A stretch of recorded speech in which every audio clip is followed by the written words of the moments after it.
Hi all.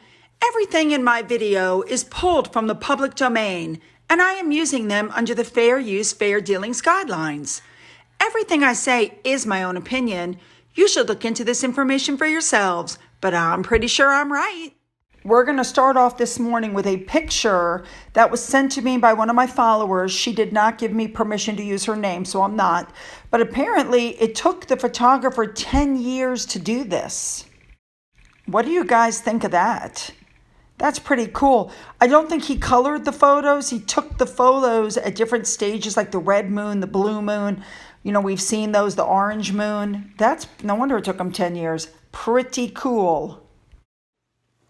Good morning, everybody. Well, here we go again. Lots of news, lots of information, lots of stuff to cover.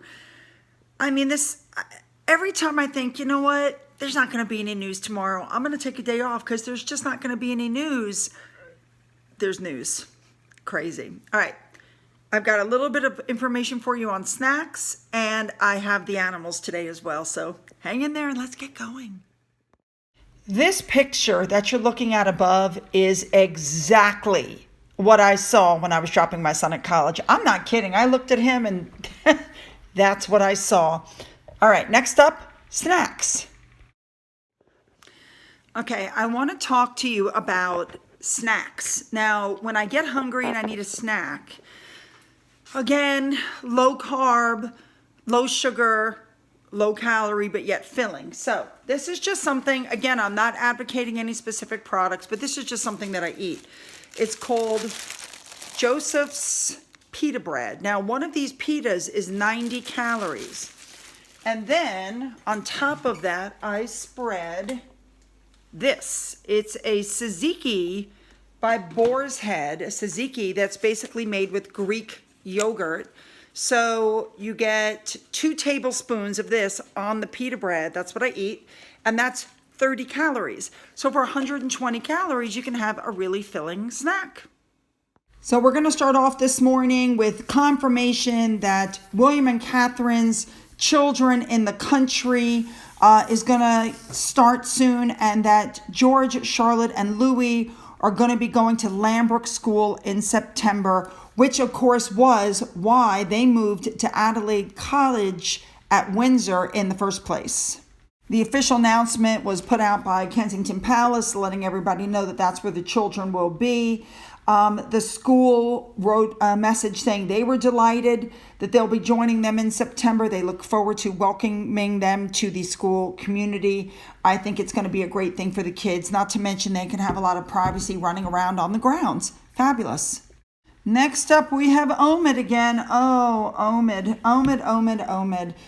Mr. Pot Stirring Omid is at it again, you guys. First of all, let's not forget that it came out that he had help with finding freedom from Meghan and Harry, and he actually wrote in the book and sometimes direct access to the couple themselves. Well, then of course, I think we forgot about these articles that were sent to me by a follower. Yes, Omid Scobie in 2019 went with Harry and Meghan to Morocco. Yep, he was there, and therefore was granted direct access, and that's where he got a lot of his information. That should be very helpful to Samantha in her defamation case, because what it shows is that he didn't get all of his information from Jason Knopf and that email that Meghan wrote. She spoke to him directly. Now, Omid has also been causing a little bit of trouble with some of his posts again. Omid put out that he was surprised to see Bloomberg post this report, given that Bloomberg's organization has partnered with next month's Earthshot Prize Innovation Summit in New York. And of course, he neglected to tell you guys that when Harry and Meghan flew to wherever it was they had that summit, and he gave a speech for 45 minutes for $1 million, that was the bank that paid him. Same bank. Oh, Omid, really? All right, here we go. This is what I was talking about with the half in, half out life. The Queen said you can't do it. They're doing it anyway. While in Rwanda, Prince Harry, the Duke of Sussex, which is his British title of nobility, paid his respects to the victims of the genocide against the Tutsi. Remember, this is the same thing that Charles and Camilla did several months before. And I guarantee you the Netflix cameras were there, and he stands around looking all pensive and sad while they took their photos. Now, we know that supposedly Harry was with Chris Coons and his, group as they went through Africa. Come to find out, Senator Coons has not posted one photo of Harry, hasn't mentioned Harry. And now you have to wonder if he's being stalked by Harry across Africa. Because while in Rwanda, the delegation of spouses and family members of the U.S. Congress, led by Mrs. Coons, paid respects to the victims of the genocide that took place against the Tutsi. You see them laying these beautiful flowers. Does that look familiar? Those are the same flowers several days later, because look how wilted they are.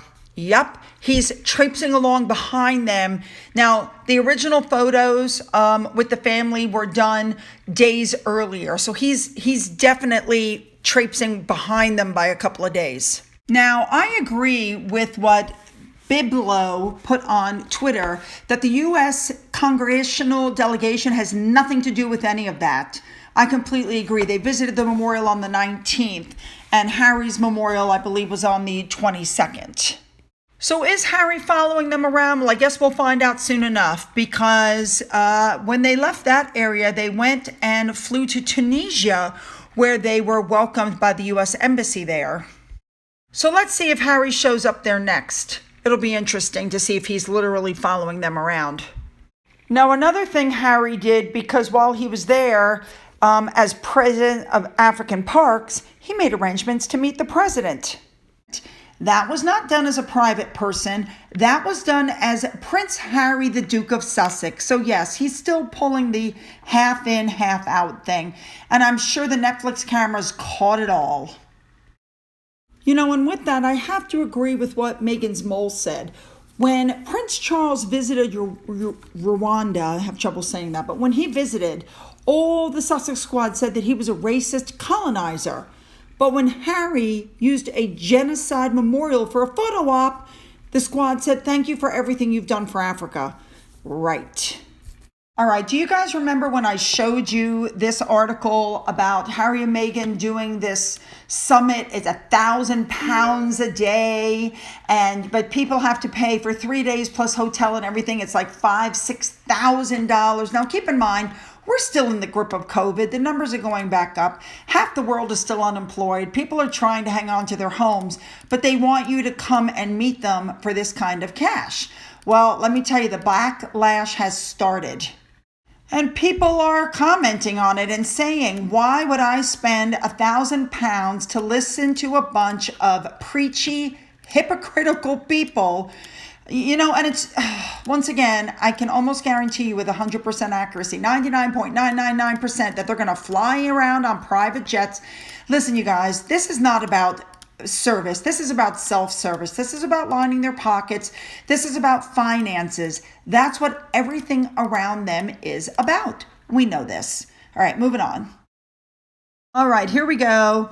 Moving on to this story, they're saying that Meghan's White House dream is delusional because she would be a spectacular failure. Now, let me just say, one of my followers actually wrote, could you imagine Meghan Markle having the codes to nuclear weapons? So instead of calling people racist, she'll just hit the button and nuke them. Oh, my goodness. Anyway, Niall Gardner, who is a Washington-based foreign policy expert, who is the former aide to the late Lady Margaret Thatcher, has said that Meghan is delusional if she actually believes that she could be president of the United States, and says, quote, the fact that her name is being mentioned in these conversations is a demonstration of how desperate the American left are at this moment. I couldn't agree more. They said if she ever did decide to run for the presidency, the U.S. public would see her as a joke candidate. I know I would. I completely agree. She said there might be, or he said there might be a small section on the left that would support her views, but the mass amount of Americans would see that she is vastly unqualified for a presidential run.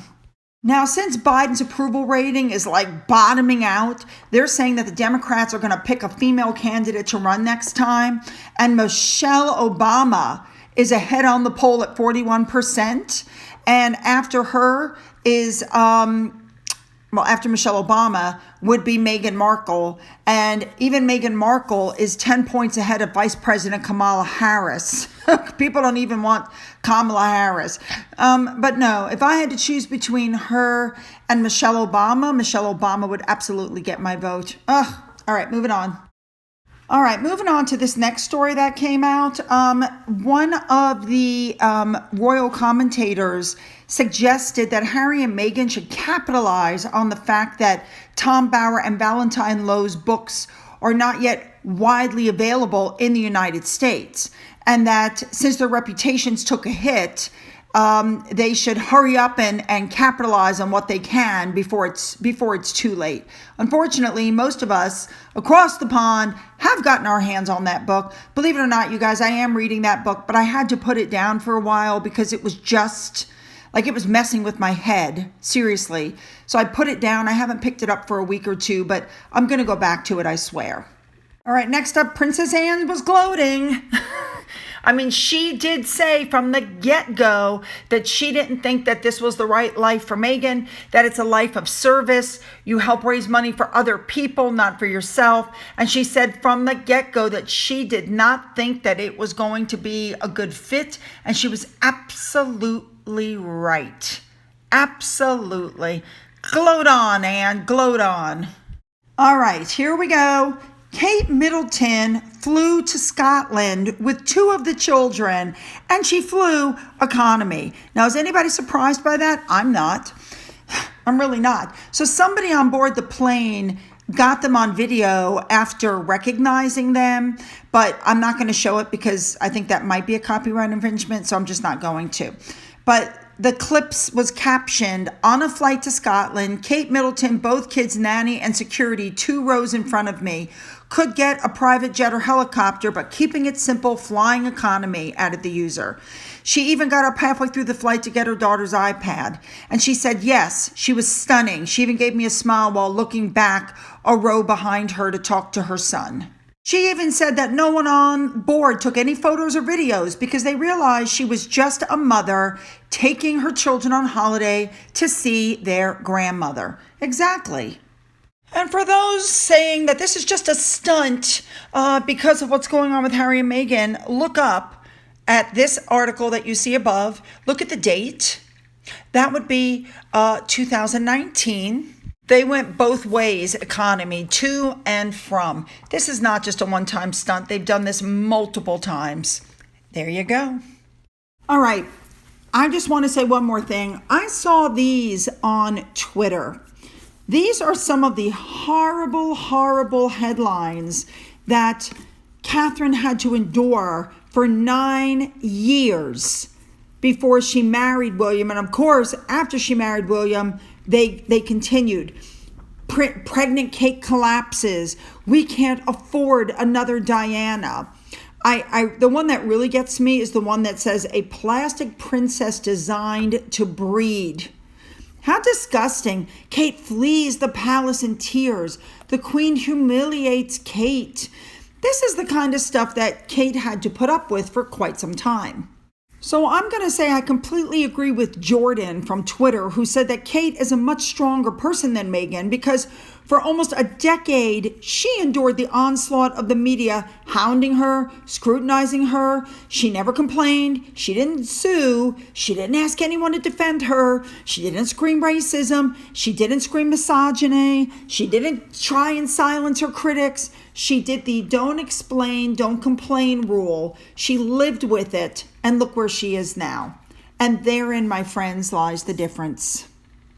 All right, now I've got an update for you on the cats and an update for Finn. Okay, so the cats don't usually get along either. Toodles, the darker haired one, is really not very nice like at all. She rubs up against you and then you reach down to pet her and she bites you and stuff like that's going on. It's just not very nice, but whatever. So I have an update for the cats. And then of course, Finn was feeling much better and I got a video of him and he actually tried to play like hide and seek. He does that with me where he gets behind a tree and I act like I can't see him.